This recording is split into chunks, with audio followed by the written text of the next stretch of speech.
ولی صبح را افتاد، به سرعت برق و باد صحرا و دشت و رد کرد، راهش رو گرگه سد کرد.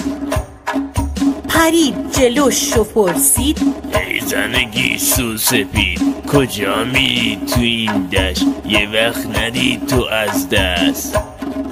گفتش به آقا گرگه با حالتی دست پاچه آخه ننه من لاغرم، دنبه با گوش ندارم. اگه بذاری برم من مهمونی دخترم، اونقدر پلو میخورم نهار و شام میخورم.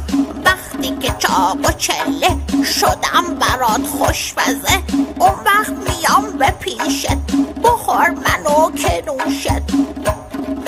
آهای ننه پیرزن، قول دادی کولم نزن، من منتظر میمونم تا تو بیای به پیشم.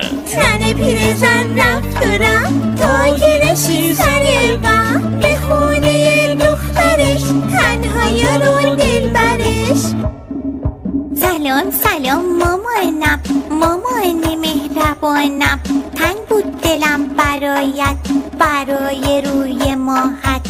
بیا که خسته هستی، از راه دور رسیدی، چایی دارم آتیشی، بانون گرم دودی.